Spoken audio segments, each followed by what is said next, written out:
Students, now the next topic is revaluation account. On the date of reconstitution, we have to revalue our assets and liabilities. So for this, we prepare a revaluation account, which is a nominal account. Now, nominal account, as you know the rule, debit all losses and expenses and credit all incomes and gains. So similarly, all my losses, my expenses will be debited and all my incomes and gains will be credited. Now, when we prepare a revaluation account, on that day, when there is a change in profit sharing ratio or admission or retirement or death, the value of assets and liabilities are given. So, in case if there is increase in asset, for example, I had a land of 50,000, now the amount has increased to 80,000. So, the value has increased by 30,000. So, on my credit side, it's a profit. So, on my credit side, it will come by land account 30,000. Similarly, in case there is a fall in the value of liability, maybe creditors which I had recorded 50,000, now 10,000 was written back, that means it has gone down. So by creditors 10,000. So here we are going to write the amount of difference, the amount by which the value has increased or decreased. And in case if there is an unrecorded asset, so that also I am going to record on my credit side because it is a profit. Similarly, a fall in the value of assets or increase in the value of liability is my loss. So it will be recorded on the debit side, and unrecorded liability will also come on my debit side.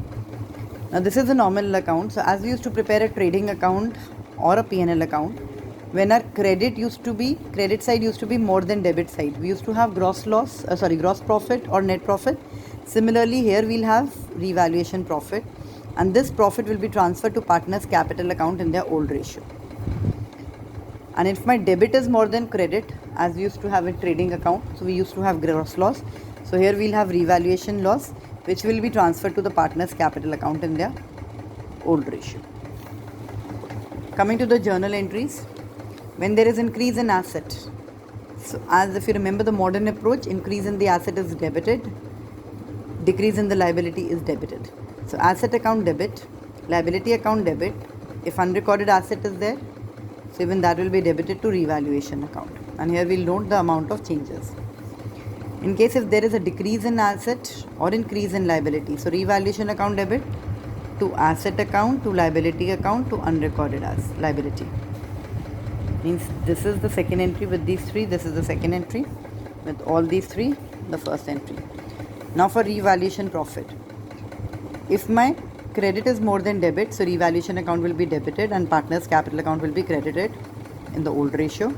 And if it is loss, that means if my debit is more than my credit, in that case revaluation account will be credited and partners capital account will be debited. That means this account will be reversed in case of loss. After passing these entries, when we prepare the new balance sheet, the assets will be shown in their new values. That means in case if furniture is 40,000 and here furniture is increased by 10,000. So 40 plus 10. So in the new balance sheet, the furniture which will appear at 50,000. Similarly, my liabilities will appear in the new values. Unrecorded liability will come over here and unrecorded asset would come. So this is the first case when we have to prepare revaluation account. And when we have to change the value of assets and liabilities. The second case, when the partners decide that they do not want to open revaluation account or they do not want to show the changes. They do not want to open revaluation account or no changes to be shown in the new balance sheet in assets and liabilities. That means assets and liabilities are to be shown in old values. Or we have to pass a single entry. In that case, in rough, we are going to prepare an account similar to revaluation account, but we will not name that, just to calculate profit or loss. Now, after calculating this profit and loss, we are going to calculate a gaining ratio and sacrificing ratio, and the journal entry will be done gaining partner to sacrificing partner in case of revaluation profit. And if there is a loss, the entry will be reversed, that is sacrificing partner to gaining partner's capital account. Now no asset or liability account is open, there is no journal entry for that, no revaluation account is open, there is no changes. So in my new balance sheet, the liabilities will appear in the old values, assets will appear in the old value. The only change will be in the partner's capital accounts. Rest everything will be same. I repeat, the first case is, this is your first case. This is when there is, in the question it is mentioned that open revaluation account or show the assets and liabilities in the new values, or the question is silent. In that case, we are going to do this. We are going to open the revaluation account and we are going to pass these entries.